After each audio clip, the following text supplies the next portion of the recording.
Você não imagina como eu estou feliz por poder convidar você hoje para lermos juntos o último capítulo do livro de Gênesis. Que maravilhoso é podermos ler a Bíblia. E como eu estou feliz por podermos fazer isso juntos. Vamos lá então? Vem comigo, vamos ler a Bíblia juntos. Gênesis capítulo 50. Gênesis 50. Então José se lançou sobre o rosto de seu pai e chorou sobre ele e o beijou. Ordenou José a seus servos, aos que eram médicos, que embalsamassem a seu pai. E os médicos embalsamaram a Israel, gastando nisso 40 dias, pois assim se cumprem os dias do embalsamamento. E os egípcios os choraram 70 dias. Passados os dias de o chorarem, falou José à casa de Faraó: Se agora achei mercê perante vós, rogo-vos que faleis aos ouvidos de Faraó, dizendo: Meu pai me fez jurar, declarando: Eis que eu morro. No meu sepulcro que abri para mim na terra de Canaã, ali me sepultarás. Agora, pois, desejo subir e sepultar a meu pai, depois voltarei. Respondeu Faraó: Sobe e sepulta o teu pai, como ele te fez jurar. José subiu para sepultar o seu pai, e subiram com ele todos os oficiais de Faraó, os principais da sua casa, e todos os principais da terra do Egito, como também toda a casa de José, e seus irmãos, e a casa de seu pai. Somente deixaram na terra de Gósen as crianças e os rebanhos e o gado. E subiram também com ele tanto carros como cavaleiros, e o cortejo foi grandíssimo. Chegando eles, pois, à eira de Atade, que está além do Jordão, fizeram ali grande e intensa lamentação. E José pranteou seu pai durante 7 dias. Tendo visto os moradores da terra, os cananeus, o luto na eira de Atade, disseram: Grande pranto é este dos egípcios, e por isso chamou aquele lugar de Abel-Misraim, que está além do Jordão. Fizeram-lhe seus filhos como lhes havia ordenado. Levaram-no para a terra de Canaã e o sepultaram na caverna do campo de Maquipela, que Abraão comprara com o campo por posse de sepultura, a Efrom, o heteu, fronteiro a Manre. Depois disso, voltou José para o Egito, ele, seus irmãos e todos os que com ele subiram a sepultar seu pai. Vendo os irmãos de José que seu pai já era morto, disseram: É o caso de José nos perseguir e nos retribuir certamente o mal todo que lhe fizemos. Portanto, mandaram dizer a José: Teu pai ordenou antes da sua morte, dizendo: Assim direis a José: Perdoa, pois, a transgressão de teus irmãos e o seu pecado, porque te fizeram mal. Agora, pois, te rogamos que perdoes a transgressão dos servos do Deus de teu pai. José chorou enquanto lhe falavam. Depois vieram também seus irmãos, prostraram-se diante dele e disseram: Ei-nos aqui por teus servos. Respondeu-lhe José: Não temais. Acaso estou eu em lugar de Deus? Vós, na verdade, intentastes o mal contra mim, porém Deus o tornou em bem, para fazer, como vedes agora, que se conserve muita gente em vida. Não temais, pois, eu vos sustentarei, a vós outros e a vossos filhos. Assim os consolou e lhes falou ao coração. José habitou no Egito, ele e a casa de seu pai, e viveu 110 anos. Viu José os filhos de Efraim até a 3ª geração, também os filhos de Maquir, filho de Manassés, os quais José tomou sobre seus joelhos. Disse José a seus irmãos: Eu morro, porém Deus certamente vos visitará e vos fará subir desta terra para a terra que jurou dar a Abraão, a Isaque e a Jacó. José fez jurar os filhos de Israel, dizendo: certamente Deus vos visitará e fareis transportar os meus ossos daqui. Morreu José na idade de 110 anos. Embalsamaram-no e o puseram num caixão no Egito. Como você viu na leitura, o livro que começa com a criação de todas as coisas, que começa com a geração da vida, acaba no caminho que nos surpreende, mas é o caminho lógico, óbvio. Acaba num caixão. Todas as coisas aqui nessa terra são passageiras. Nós somos passageiros. Estamos lendo a história de homens e mulheres que passaram. Só que eu e você não sabemos nos preparar para essa passagem. Nada nos assusta mais que a morte. Estamos vivendo períodos onde a possibilidade da morte nos apavora. Ficamos assustados, mudamos a nossa rotina, ficamos ansiosos, ficamos preocupados, porque temos o pânico, o pavor da morte. Eu não desejo a morte, nem minha e nem sua. Não acho que deveríamos viver buscando a morte, longe disso, mas deveríamos estar mais prontos para a morte, porque ela é inevitável. O livro que começa com a geração da vida e que mostra tantas mortes e que termina com uma cena dentro de um caixão do Egito, esse livro deve ajudar-nos a encararmos melhor todas as fases da nossa vida. Esse capítulo demonstra que a vida é importante e que para manter a vida, Deus fez uma história fantástica, mas também demonstra que a morte é a consequência inevitável e devemos estar prontos para vivermos a vida da melhor forma possível, mas também devemos estar prontos para o final da nossa vida.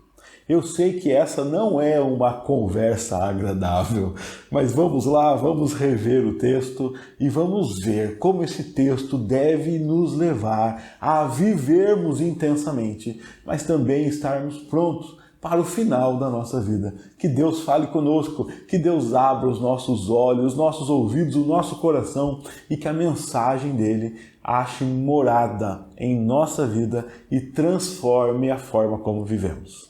O texto anterior terminou com a morte de Jacó, né? Ele recolheu os pés na cama, expirou, foi reunido a seu povo. E o que José faz diante desse cenário? Vendo a morte de seu pai, José se lançou sobre o rosto de seu pai, chorou sobre ele e o beijou. Logo após essa notícia da morte, logo após esse lamento imediato, José começa a tomar as providências para o sepultamento de seu pai. José ordena os seus servos, os médicos, que embalsamassem a seu pai, e os médicos embalsamaram a Israel, gastando nisso 40 dias, cumprindo os dias do embalsamamento. E os egípcios choraram a Israel por 70 dias. Olha o tamanho da honra que Israel recebe. O Egito tem um luto de 70 dias, lamentando a morte do pai de José como se lamenta a morte de um grandioso líder, demonstrando como Deus tem cuidado dessa família, como Deus tem abençoado a vida deles, como Deus deu a eles no Egito uma condição de reconhecimento, uma condição de bênção. E passaram os 70 dias, os dias do choro, então José foi lá e falou à casa de Faraó. José fala à casa de Faraó. Isso nos faz imaginar uma cena onde José, talvez ainda impactado pelos lutos, talvez até de licença das suas responsabilidades, ele chega, imaginamos que ao palácio de Faraó, à casa de Faraó, e não fala pessoalmente com o Faraó. Ele chega e pede para que deem um recado. O recado que é que ele vai enterrar o pai dele. O recado é esse. Ele pede para dar um recado para Faraó e diz o seguinte, que o pai dele fez ele jurar, e ele disse o seguinte, que ele morreria e que ele abriu para ele mesmo, ele preparou lá na terra de Canaã um sepulcro. Eis que eu morro, no meu sepulcro que abri para mim na terra de Canaã, ali me sepultarás. Jacó tinha preparado já para ele o local onde ele seria sepultado, e ele disse para José que eu estou morrendo e você vai me levar. Lembra que é o sepulcro onde Lia estava enterrada, mas também onde estava enterrado o pai dele, o avô dele, o sepulcro de Abraão, de Isaque e agora de Jacó.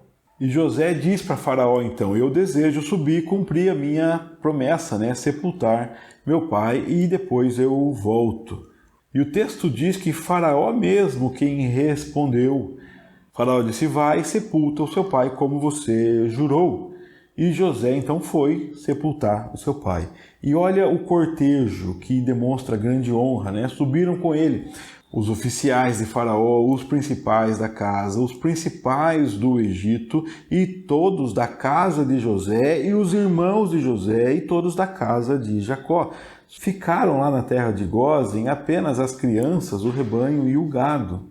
E subiram também com ele tanto carros como cavaleiros. O cortejo foi grandíssimo. Vemos aqui o tamanho da honra que Jacó recebeu. E tem uma expressão curiosa aqui que são carros e cavaleiros. Carros e cavaleiros aparecerão no próximo livro, em Êxodo. Aparecerão na perseguição ao povo que deixou o Egito. Carros e cavaleiros são os que são afogados, são eliminados na passagem do Mar Vermelho. E esse texto de Gênesis nós entendemos que foi escrito por Moisés.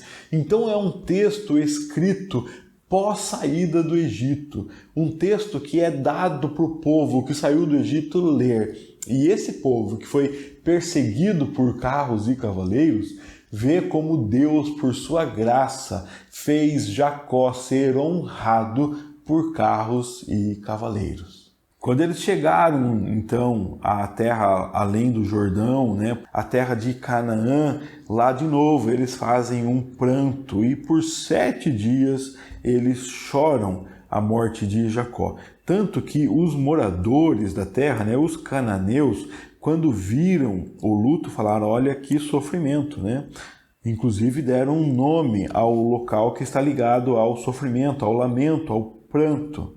Então temos a conclusão de que José, seus irmãos, os filhos de Jacó, levaram Jacó para a terra de Canaã e sepultaram exatamente naquela caverna que Abraão comprou como sua primeira posse na terra prometida. E depois disso todos voltaram para o Egito.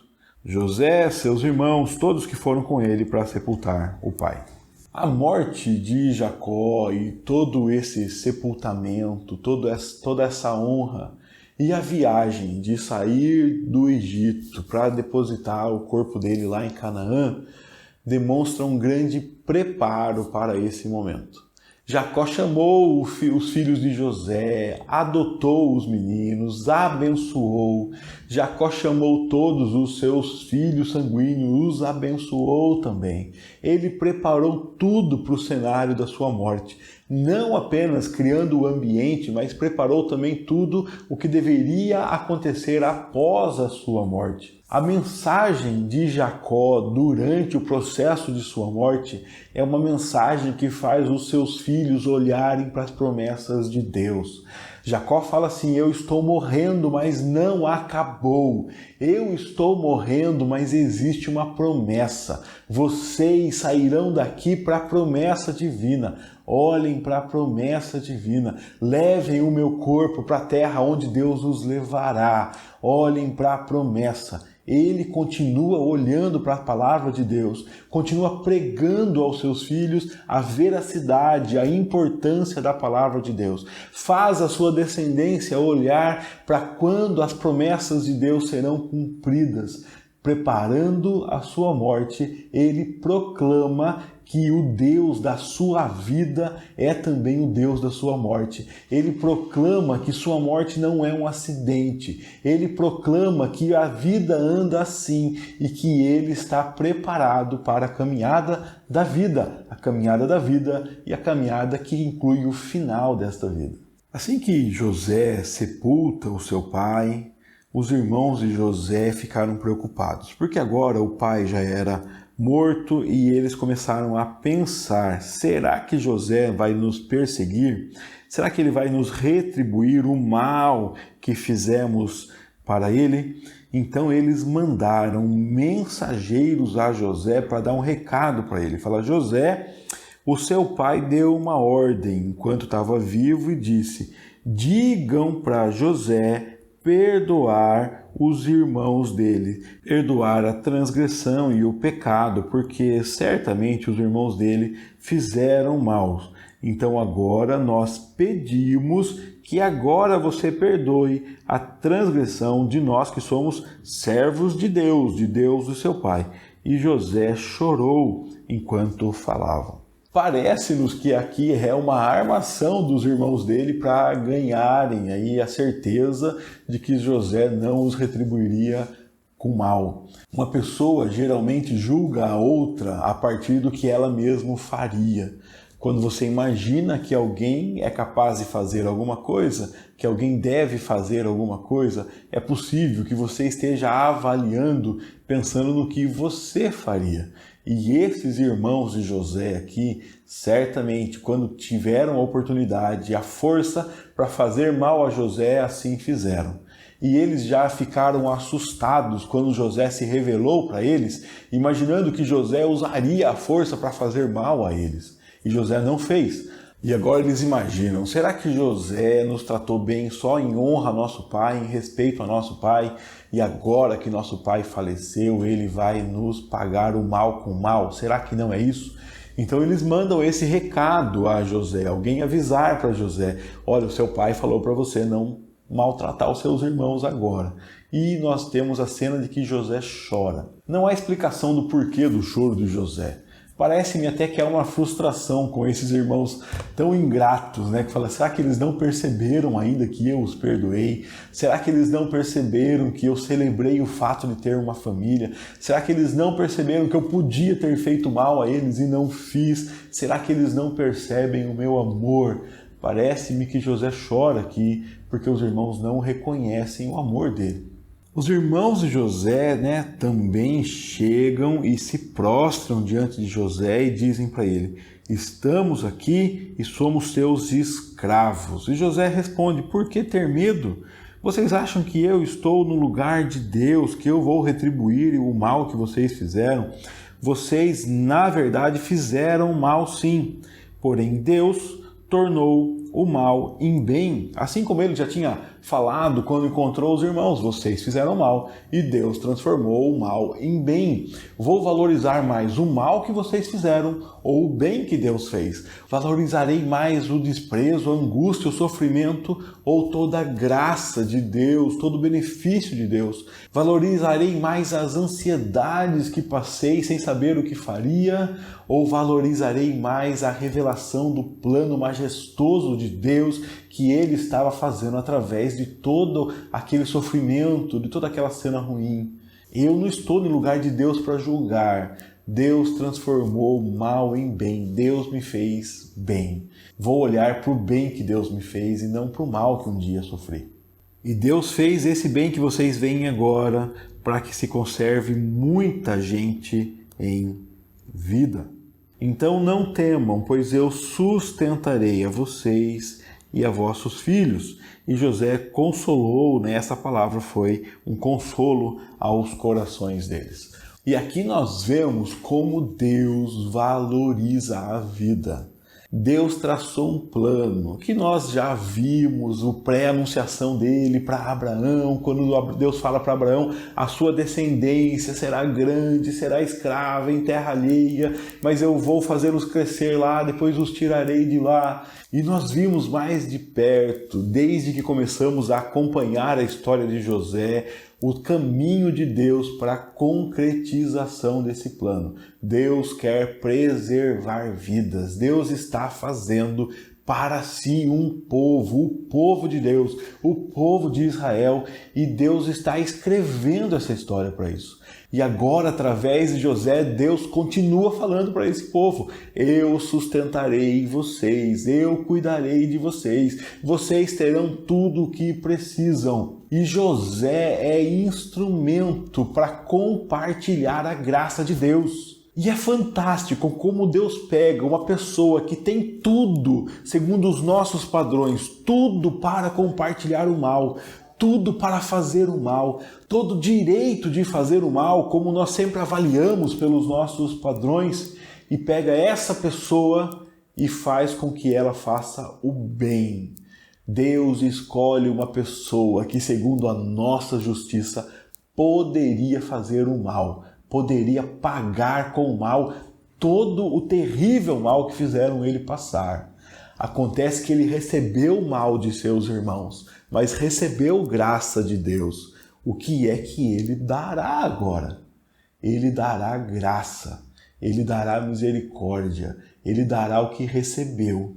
E José está valorizando mais a graça que recebeu do que as afrontas que recebeu. Se eu e você aprendermos isso, isso já deve ser suficiente para nos ajudar a melhorar em muito os nossos relacionamentos. Todas as vezes que eu não perdoo alguém, eu estou valorizando a afronta acima da graça. Estou valorizando a angústia acima da alegria e da satisfação em Cristo. Talvez eu não perdoe, eu me afaste justamente porque não enxerguei ainda direito a graça de Deus sobre a minha vida. Porque se entendermos a graça de sermos perdoados, perdoaremos. Se entendermos a graça de sermos amados, amaremos. Se entendermos a graça de sermos alcançados, alcançaremos. A graça de Deus precisa ser percebida em nossa vida. Quando nós entendermos a graça de Deus sobre nós, nós também escolheremos transmitir graça. Não buscaremos mais transmitir o nosso padrão falho de justiça, que não nos leva a lugar nenhum, que nos afasta dos filhos de Deus, que nos afasta do caminho que Deus tem para os seus filhos aqui nessa terra, que é o caminho do amor, da paz, que é o caminho da esperança, o caminho da fé, o caminho de anunciar a graça, o amor e a justiça de Deus sobre a vida de pessoas falhas e imperfeitas. Jacó, José estão proclamando com suas ações a fé que receberam de Deus, a graça que receberam de Deus e demonstrando como esse padrão divino agora determina a forma como eles vivem. E o texto caminha para o final da vida de José, a morte de José. José habitou no Egito, ele, a casa de seu pai, e viveu 110 anos. Assim como Jacó, José teve a bênção de ver seus descendentes. Ele viu os filhos de Efraim até a terceira geração. Se são 3 gerações do filho dele, então ele viu seus tataranetos, seus netos, bisnetos e tataranetos. Aqui o seu neto Maquir, ele viu os filhos de Maquir, então seus bisnetos. Teve a bênção de colocar os seus bisnetos no colo e abençoá-los.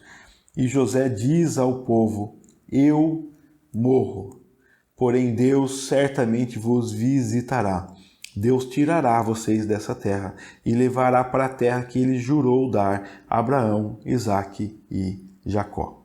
Eu morro e Deus vos visitará. Então jurem, quando Deus visitar vocês, vocês levarão os meus ossos daqui. E José morreu na idade de 110 anos. Embalsamaram José e o puseram no caixão no Egito, aguardando o cumprimento da promessa de Deus e aguardando que os seus descendentes cumpririam esse juramento que ele aqui determinou. Tem um texto no Salmo 139, que é o salmo que diz que o Senhor nos conhece, nos sonda, que fala que os nossos dias estão escritos no livro de Deus. Olha aqui o Salmo 139, versículo 16. Os teus olhos me viram a substância ainda informe, ainda sem forma, e no teu livro foram escritos todos os meus dias. Os seus olhos me viram antes de eu estar formado, e no teu livro foram escritos todos os meus dias. Cada um dos meus dias foi escrito e determinado. E o Senhor fez isso, escreveu lá os meus dias, e determinou quando nenhum deles ainda havia. Olha o que o salmista está dizendo. O Senhor me viu antes de eu existir. Isso nós sempre falamos, o Senhor nos conhece desde a eternidade. Mas o Senhor escreveu no seu livro todos os meus dias. Cada um dos meus dias foi escrito e determinado. O Senhor escreveu antes dos meus dias existirem. O Senhor escreveu cada um dos meus dias. Se todos os meus dias estão escritos no livro de Deus, houve dias em que eu não existia, e naqueles dias não tinha lá a minha inserção, Eu não estava lá para existir naquele dia, antes de 1978, quando eu nasci. Mas também chegará um dia em que os meus dias escritos acabarão e a história continuará e eu não existirei mais. Isto é inevitável. Os meus dias estão escritos, eles têm um começo e eles têm um fim. Não há nada mais lógico, então, do que eu viver aqui, consciente de que meus dias têm fim. E se eu viver consciente de que meus dias que tiveram começo terão também um fim, eu valorizarei mais essa vida. Eu valorizarei mais essa existência. Porque Deus me fez para viver e tem um tempo determinado para isso. Um dia eu não viverei mais. De que adianta toda a correria dessa vida se ela vai passar? De que adiantam todas as brigas compradas nessa vida se isso tudo vai acabar? Jacó e José nos ensinam aqui a vivermos sustentando a vida, a vivermos sustentando a vida dos outros, a vivermos abençoando, a vivermos ensinando, mas também a vivermos apregoando que essa vida não é tudo. Eles estão olhando para o cumprimento das promessas de Deus, eles estão olhando para a palavra de Deus, eles estão olhando para o futuro. Não é o fim, eu estou indo, mas um dia Deus cumprirá suas promessas. Eu estou indo, estou deixando essa existência, mas Deus visitará seu povo. Eu estou indo, mas Deus continuará abençoando seu povo. Eu estou indo, mas um dia nos reencontraremos. Meus queridos, nós nos sentimos super pessoas, com superpoderes, achamos que somos eternos. Parece que a tentação da eternidade bate sempre à nossa porta e nós achamos que somos os poderosos, os eternos. Vivemos como se essa vida nunca fosse acabar. E quando não nos preparamos para que ela acabe, nós não desfrutamos as alegrias dela, porque valorizamos as coisas erradas. Vivemos como se pudéssemos construir celeiros gigantescos e armazenarmos todas as riquezas desse mundo. Vivemos como se o orgulho e a vaidade, que são valores dessa terra aqui, fossem o mais importante de tudo. Vivemos aprendendo que não podemos levar desaforo para casa, que temos que parecer sempre os melhores, os mais poderosos, os mais ricos, os mais belos. Vivemos sem nos lembrar que um dia morreremos. E temos por tradição a tristeza de apenas na hora da morte chamar os parentes, os amigos para pedir perdão. Quantas vezes ouvimos essa história? Quantas vezes assistimos essa cena? Pessoas têm que se reconciliar, se acertar na hora da morte para que um possa morrer em paz. Deus nos fez para vivermos em paz. E que bênção seria se lembrássemos desde cedo que um dia morreremos e não esperássemos mais a hora da morte para nos reconciliarmos com alguém. Que bênção será na sua vida se você puder hoje ir se reconciliar com todas as pessoas.